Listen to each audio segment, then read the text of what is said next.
वहीं राजस्थान के सिरोही में भी 36 कौमों की एक विशेष पंचायत बुलाई गई, जिसमें अरावली पर्वत श्रृंखला के आसपास खनन न करने की चेतावनी दी गई।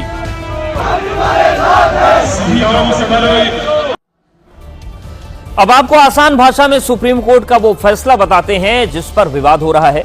सुप्रीम कोर्ट ने अपने एक आदेश में यह कहा है कि 2.5 अरब साल पुरानी दुनिया की सबसे पुराने पर्वत श्रृंखलाओं में से एक अरावली क्षेत्र में 100 मीटर से नीचे की पहाड़ियों को अपने आप जंगल नहीं माना जाएगा। मतलब ये कि सिर्फ इस आधार पर कि कोई पहाड़ी अरावली में है, उसे वन भूमि घोषित नहीं किया जा सकता है। कोर्ट ने यह भी कहा है कि हर जमीन का फैसला रिकॉर्ड, अधिसूचना और वास्तविक स्थिति के आधार पर होगा, न कि सिर्फ ऊंचाई के पैमाने पर। अब आपको बताते हैं कि आखिर फैसले पर विवाद क्यों हो रहा है। दरअसल इस फैसले से राज्य सरकारों और स्थानीय प्रशासन को जमीन की परिभाषा तय करने की शक्ति मिल जाएगी।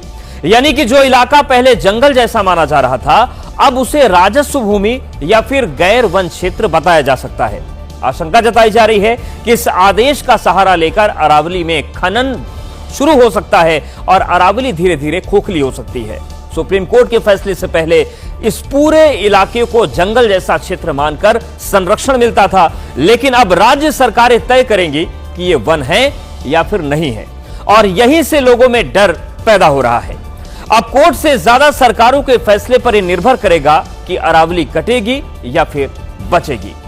अरावली पर्वत श्रृंखला को बचाने के लिए सिर्फ प्रदर्शन ही नहीं, सियासत भी हो रही है।